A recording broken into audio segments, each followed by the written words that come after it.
Ana, dhe një pyetje tjetër. Ne, puntatën e kaluar, kemi diskutuar këtu në studio rreth një letre që na dërgoi nusja e Andreas për një deklaratë që ka bërë Andrea brenda në ferm, kur lindi vajza. Doja të dija nëse ti ke arritur të flasësh me bashkëshorten e Andreas dhe... Po, sigurisht, sepse kam punat, kam të shtëpis.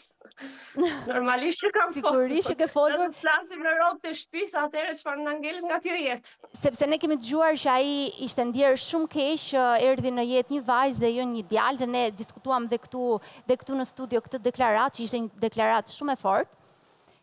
Si ju duk kjo deklaratë, ju pëlqeu apo jo? Ndërsa unë do përgjigjem me një pyetje. Kush është ai shqiptar që deri dje, nuk po flasim sot, po deri dje, nuk ka hedhur pushk për djalë? U më qafsh. Tani ka shumë, po të pyesësh babin tim, babi im thot jam shumë i lumtur që kam dy vajza. Jo, nuk... Tani fare sepse ai e ka shpjeguar. Nuk përgjithsohet, domethënë... E për nëse Andrea ka shpjeguar... Nuk jam dakord, Ana... E ka dhënë një mesazh për të gjithë dhe për veten e tij. Deri në 7 muajshe, në doktorat, nuses i kanë thënë që e ka djalë. Dhe normalisht, si të gjithë, është rritur nga një familje, jo nga një familje, por është rritur në një mentalitet që të gjithë fëmijën e parë si në Shqipëri që e duan djalë.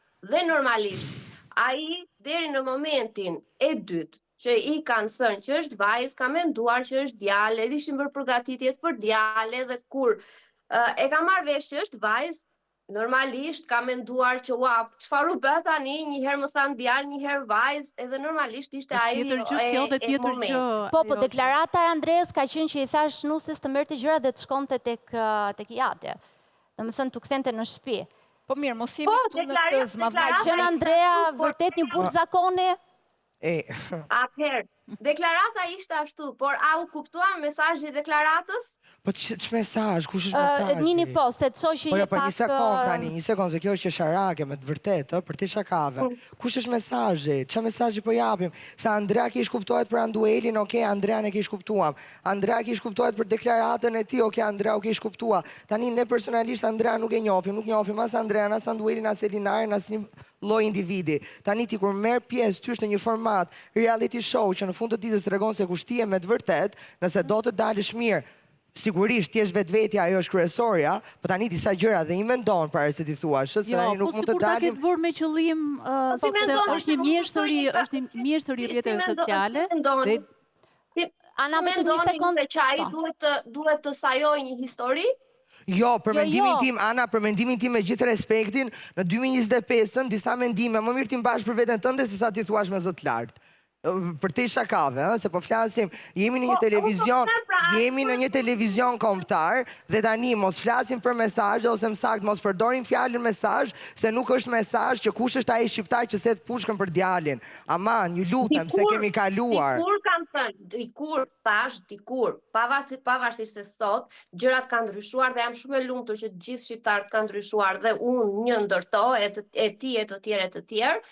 Por, mesazhi ishte që ai është sensibilizuar që nuk ka dallim, nuk bën dallime, nuk ka fare dallime nëse është vajza apo djalë. Në momentin që ai ka marrë vajzën në krah dhe ka kuptuar se çfarë do të thotë të kesh një evlad, të kesh një fëmijë, dhe ai ka ndjekur të dyja lindjet vet, madje është prindri më i lumtur, e ka shprehur shumë mirë që ka 2 vajza, madje ta dëgjosh sot, është Ju e keni dëgjuar, është shumë i lumtur që ka 2 vajza, nuk është pse ta merrni kaq, si një gjë të padëgjuar, nuk është një gjë e padëgjuar, ai po tregonte një histori dhe se si ai mendon tani, se si ai ka ndryshuar, pse askush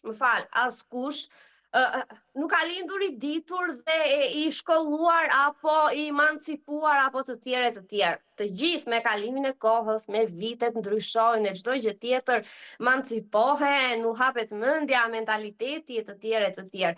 Unë mendoj që me letrën e Gertës, besoj se nuk ka më vend për të diskutuar kjo temë. Po, Dorina? Pra kemi të bëjmë me një paftësi të shprehisë Andreas. Këtu kemi të bëjmë me një gabim të tij mënyra se si është shprehur dhe me një zmadhim të medias, kuptoj gjithmonë media titujt i kanë pak zmadhuese, sepse të kërkosh një djalë është dëshirë mashkullore dhe nuk është gabim të duash një djalë. Dhe unë dua një djalë, tham herën e kaluar. E shpjeguam. Por mënyra se si ai e ka shpjeguar që merri rrobat dil nga shtëpia ime atë pjesën e rreptësisë ndaj bashortes, kjo ishte dënim i publikut. Pra dënim që ta kuptoj dhe motra e saj. Ishte për pjesën se si ai ishte shprehur bashortes dhe e thënë nga vetë goja Andreas. Dhe kjo e bën Andrean të paaft në këtë situatë për të shpjeguar një ngjarje të jetës me situatën që normalisht i dashuron dhe e do familjen e tij dhe vajzat e tij. Pra kemi të bëjmë me gabimin e Andreas këtu dhe duhet patjetër që të ketë kujdes në pjesën e shprehive. Do të është gabim, po unë e nisa edhe pak më parë, mendoj që mund të jetë edhe një strategji që e ka menduar, sepse historitë të tilla të treguara publikisht bëjnë shumë bujë dhe një personazh si Andrea që nuk ishte shfaqur në ekrane më parë, ishte shfaqur vetëm në rrjetet sociale, natyrisht që do gjente një gjë më të fortë për të rënë në sy, një histori më të fortë për të rënë në sy. Edhe pse ai mund të ketë kundërshtar gjithë botën, ai e di shumë mirë që më mirë të biesh në sy se sa të mos biesh fare. Kështu unë mendoj që mund të jetë edhe pak e paramentuar. Jo, kjo ka qenë një bisedë shkarasi, nuk besoj se është kjo ajo që ai mendon. Mënyra si e ka treguar, okay, po si histori kam përshtypjen që e ka vendosur si qëllim për të bërë përshtypje. Në fakt, pyetja e fundit që kam për anën është mendon që ky rrëfimi i Andreas e penalizon në publik, si rrëfimi i Andreas, si nominimi që bëri për Anduelën. Unë nuk e shikoj fare të rrezikuar, fare. Unë mendoj që kemi të bëjmë me një paaftësi të kuptuarit në atë çka flitet. Nuk e shoh fare dhe fare të rrezikuar as për njërin dhe as për tjetrën, sepse historia që ka treguar është pjesë e jetës dhe ai e ka treguar me padjallëzin më të madhe, të themi, dhe nuk di si ta them, sepse të mendosh, e di si bëjmë ne ndonjëherë? Sikur ne kemi zbritur nga qielli dhe nuk kemi dëgjuar asnjëherë tema të tilla, apo nuk kemi dëgjuar asnjëherë një dëshirë të tillë. Unë nuk e shikoj të rrezikuar fare. Unë mendoj që asnjëri nga ne nuk mendoj që e ta askush këtë pjesë. Ana, nuk është në momentin që ti del dhe je në një reality show ku ndiqesh nga miliona shqiptarë dhe ke një mesazh për të transmetuar dhe ke një përgjegjësi për publikun që të ndjen. Ana nuk mund ta diskutojmë. Ana e kemi shumë bukur, jam sensibilizuar që mendoja kështu, por tani mendoj ndryshe që kam 2 vajza dhe jam shumë i lumtur. Kjo ishte pra mesazhi, kjo ishte sensibilizimi, duke treguar që vërtet ne kemi menduar ndryshe më përpara. Duke sjell në jetë një djalë, kush e di, do isha më i lumtur apo do më ruhesh mbi emri apo gjaku apo ku ta di unë, por sot jam shumë e lumtur dhe nuk bëj dallime. Çfarë mesazhi mund të kuptosh ti? Ana përsëri po e anashkalon atë që ka theksuar publiku. Fjalia ishte merri plaçkat dhe shkon në shtëpinë tënde. Për këtë është agravuar situata dhe ka reaguar publiku. Pra, nuk e shoh fare një gjë që të agravohet. Fare nuk e shoh një gjë, publiku të intereson, mediave u intereson të kapin vetëm pjesën ku është thënë kjo fjali dhe jo të kapin pjesën nga njishit, nga aja deri te zheja. Dhe të kuptojnë vërtet atë që ka dashur të thojë.